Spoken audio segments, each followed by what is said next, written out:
Hey guys, what's up? Welcome to my YouTube channel. I am Acer. So it's 4:15 now. So good afternoon to everyone. So आज হবে গিয়ে camp part 3। So এর আগে আমি দুটো part বানিয়েছি, part 1, part 2। ওই দুটো পার্টের লিঙ্ক ডেসক্রিপশনে আছে, go and watch. So 28 morning বলেছিলাম অ্যারাউন্ড 60 ডিগ্রি সেন্টিগ্রেড ছিল টেম্পারেচার।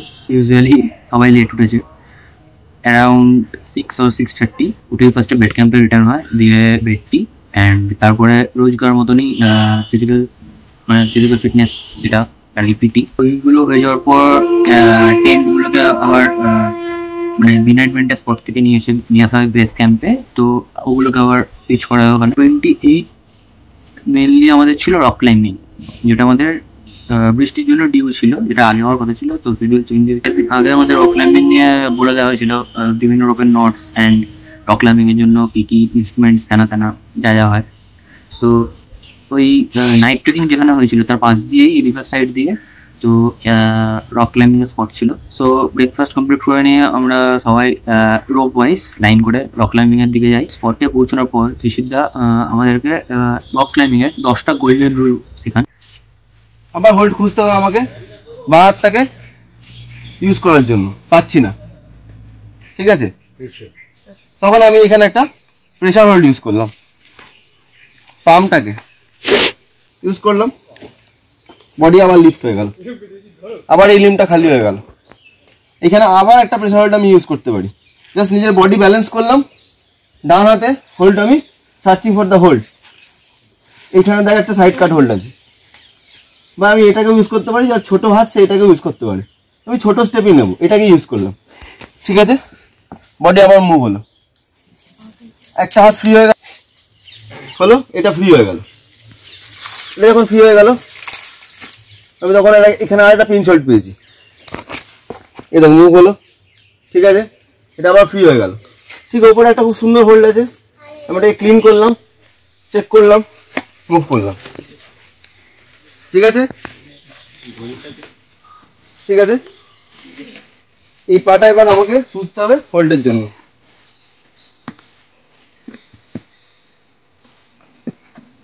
আমি এখানে একটা হোল্ড পেয়েছি, আবার এখানে একটা প্রেসার হোল্ড আমি ইউজ করলাম,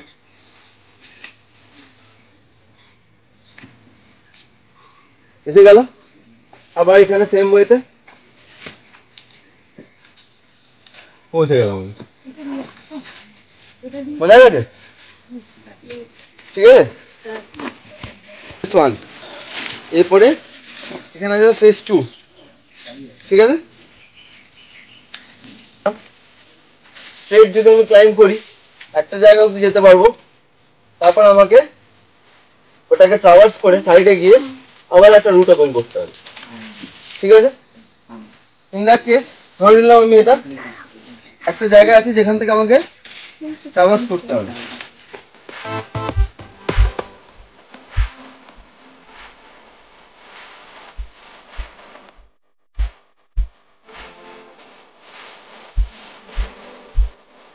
আমার এটা টোটালি নতুন এক্সপিরিয়েন্স। সো এক্সাইটমেন্টের সাথে সাথে একটা ভয়ও কাজ করছিল পড়ে গেলে কি হবে। যদিও সেফটি দেওয়া ছিল, মানে রোপ ছিল বাঁধা না, জাস্ট সাপোর্টের জন্য, বাই চান্স যদি স্লিপ করে বা কিছু, জাস্ট সাপোর্টের জন্য। রক ক্লাইম্বিং এর 5টা স্টেজ ছিল, 1, 2, 3, 4, 5 অ্যান্ড এগুলো level wise up. So start হলো 1 দিয়ে অ্যান্ড 3 পর্যন্ত যে কজন ছিল সবাই করলো। দেন 4 আর 5 যেটা ছিল সেটা ছিল সিনিয়রসদের জন্য।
ক্লাইম্বিং এর স্পটেই আমাদের লাঞ্চটা হয়েছিল। লাঞ্চে ছিল কচুরি অ্যান্ড কি ছিল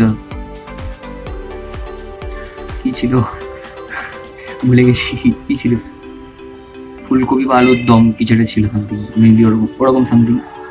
সো 1 2 3 এই 3টে ক্লাইম্ব হয়ে যাওয়ার পর চা ডিম সেদ্ধ আর কিছু ছিল বলে মনে নেই, বিকজ আমি খাইনি, আমার অবস্থা ভালো ছিল না। সো এরপরে আসে 4 আর 5, মানে 4th and 5th stage of climbing. So সেটাও একে একে চালু হয়। অ্যান্ড থ্যাংক ইউ 4th ক্লাইম্বটা আমাকে দিয়ে স্টার্ট করার জন্য, বিকজ আমি এক্সপেক্ট করিনি। ফার্স্টে যখন নামটা বলছিলাম আমি কনফিউজ ছিলাম, আমার নাম বলছে না কার নাম বলছে।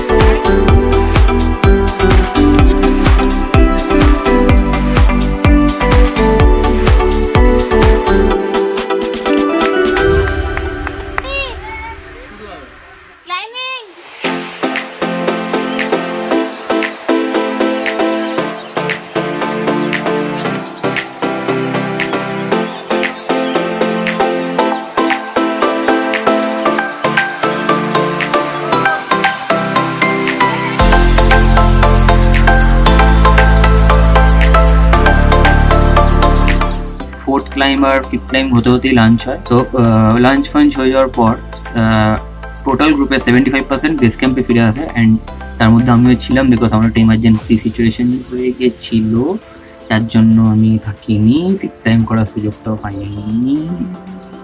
বেস ক্যাম্পে ফিরে যাওয়ার পর সবাই নর্মাল রিল্যাক্স করছিল, বিকজ বাকি যারা 25% রয়েছিল ওখানে তারা অনেকটা পরেই ফিরেছে। তো এবার সময় আসছে ক্যাম্প ফায়ার, যেটা নিয়ে আমার লিটারেলি কোনো আইডিয়া নেই, পুরো আইকিউ 0।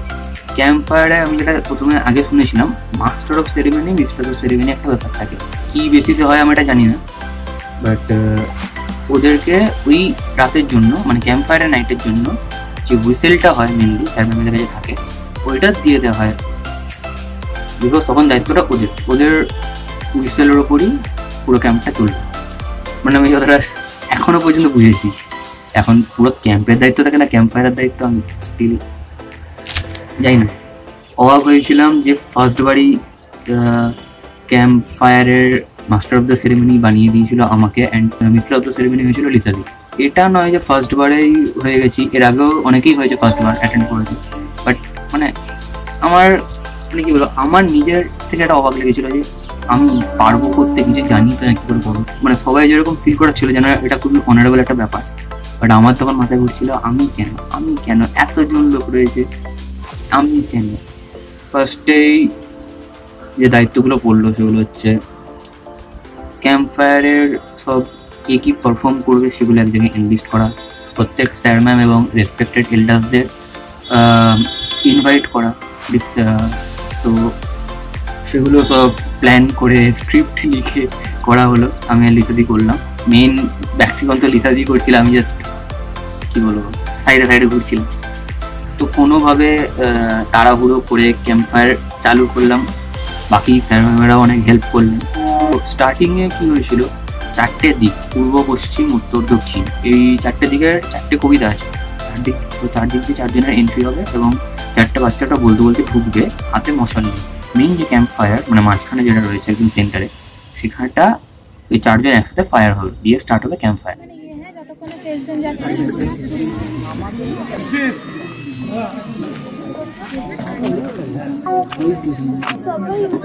সবাই বলে ওখানে দাঁড়াবে, তুমি লাস্টে যখন যাবে ঠিক আছে, কোনো ব্যাপার নেই।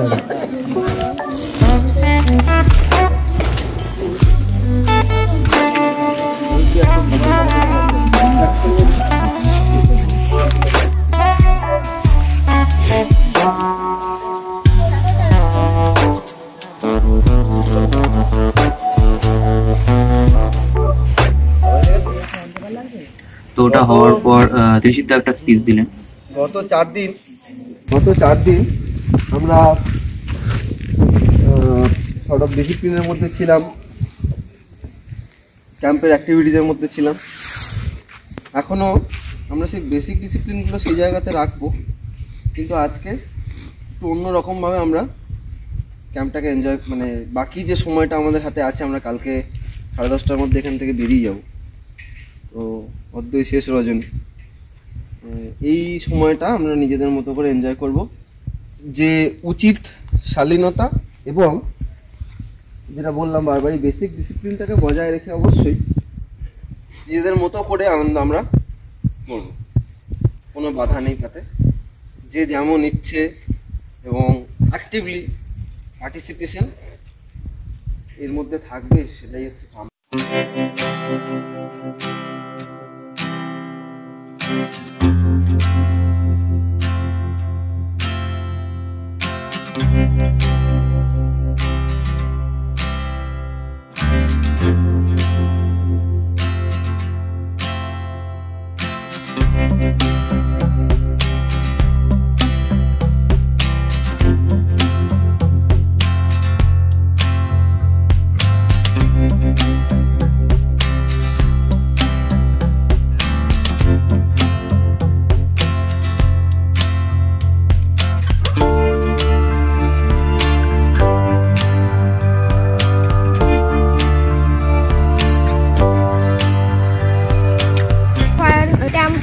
আয়োজন করেছি এখানে আমাদের যশ স্যারকে স্মরণে রেখে এবং এই ক্যাম্পে জন্মলগ্ন থেকে যেসব স্যার ম্যাডামরা আছে বা এখন আছে তাদের সবার অনুমতি নিয়ে এই ক্যাম্প ফায়ারটা আমরা শুরু করলাম।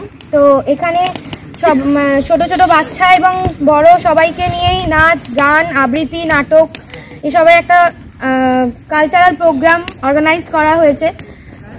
তো আমরা চাইবো যে শেষ মুহূর্তে আমরা প্রত্যেকটা মোমেন্ট এনজয় করি। We have to enjoy every moment, every second.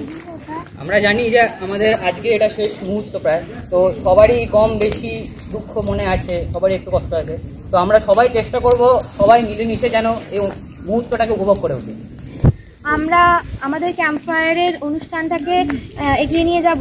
আমাদেরই একজন পুরনো ক্যাম্পার সায়নী সাহার গানের মাধ্যমে। তো সায়নী দি, বিলেটেড মেরি ক্রিসমাস আর অ্যাডভান্সে হ্যাপি নিউ ইয়ার। ক্যাম্পটা খুব ভালো কাটলো, আশা করবো এরকম ভালো ভালো ক্যাম্প প্রতি বছর আরো অনেক বছর চলুক। আর আমরা অনেক ছোটবেলা থেকে আসছি, আমরা টুপিতে যাওয়ার সময় নাম লিখতাম, আশা করছি এবারও সবাই লিখবে। বাড়ি গিয়ে সেই বন্ধুত্বটা সবাই বজায় রাখার চেষ্টা করো। যেমন এখন যারাই আছে দাদা দিদি বন্ধু বান্ধব, এটা কেউই আর ক্যাম্পের দাদা দিদি বা ক্যাম্পের বন্ধু নেই, জাস্ট দাদা বা শুধু দিদি, শুধুই বন্ধু। চাইবো সবার সাথে যেন এটা হয়। অ্যান্ড একটা ছোট্ট কথা, এবার ক্যাম্পে হতে পারে আমারও কিছু দোষ থাকতে পারে, সবারই ছোট ছোট দোষ থাকে, সেই সব দোষ সবাই ভুলে যেও, কেউ কিছু মনে রেখো না। আমি একটা গান গাওয়ার চেষ্টা করছি কারণ প্রচণ্ড ঠান্ডা, আমি লিরিক্সটা দেখেই গাইছি। আমি জানি না কতটা অ্যাপ্রোপ্রিয়েট, বাট মেলানোর চেষ্টা করলে হয়তো আমরা গানটাকে একটু মেলাতে পারি। আমরা গান গাওয়ার চেষ্টা করছি। लग जा गले के फिर ये हंसी रात हो ना हो। চাকরিটা আমি পেয়ে গেছি বেলা শুনছো, এখন আর কেউ আটকাতে পারবে না। সম্বন্ধটা এইবার তুমি ভেস্তে দিতে পারো, মাকে বলে দাও বিয়ে তুমি করছো না। চাকরিটা আমি পেয়ে গেছি বেলা সত্যি, আর মাত্র কয়েকটা মাস ব্যাস। স্টার্টিং এই ওরা 11 মাস পরে কনফার্ম, চুপ করে কেন এরা কিছু বলছো না? নাম্বারটা কত?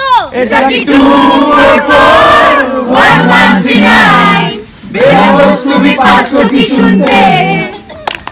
10 বার রং নাম্বার পেরিয়ে তোমাকে পেয়েছি, দেব না কিছুতেই আর হারাতে। তো ক্যাম্প ফায়ারের পরে আছে গ্র্যান্ড ডিনার। অ্যান্ড গ্র্যান্ড ডিনারের menu mixed fried rice, chilli chicken, পাঁপড়, চাটনি তো কম্পালসারি, নইলে সিএম গ্রুপ, চাটনি মাফিয়া, ও খবর করে রেখে দেবে সব।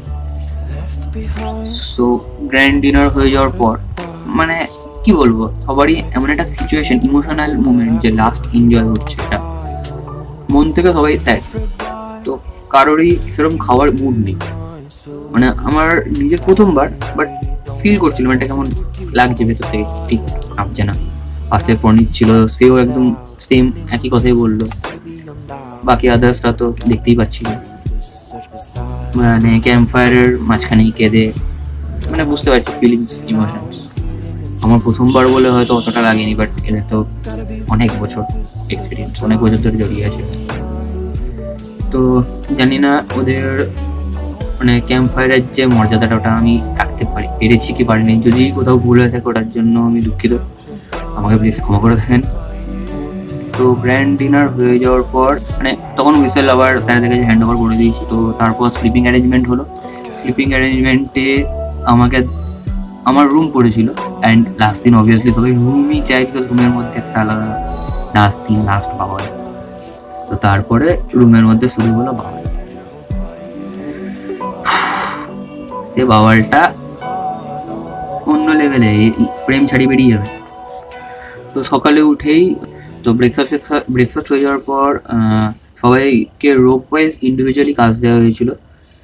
আমাদের রোপের কাজ ছিল ক্যাম্প রিলেটেড যে রুমগুলো ছিল, ওটার যে এরিয়াটা, ওইখানে যত প্লাস্টিক অর র্যাপার যা নোংরা পড়ে আছে ওগুলোকে এক জায়গায় কালেক্ট করে ডাম্প ইয়ার্ড মডেল যেটা ছিল ওইখানে ফেলতে। একটা গ্রুপকে দেওয়া হয়েছিল টেন্টগুলোকে আনপিচ করে এক জায়গায় করতে।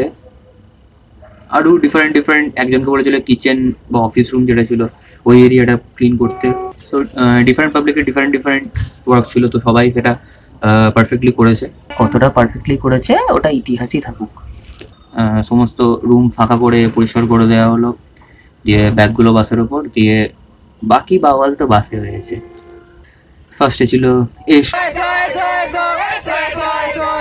দেন আসছে বছর,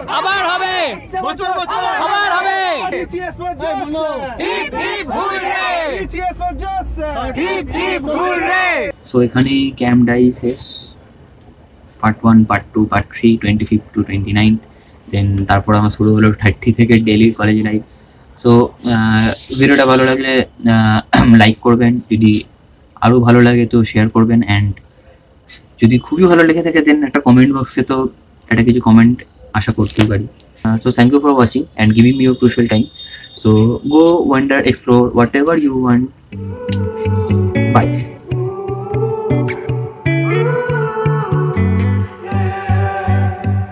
These skies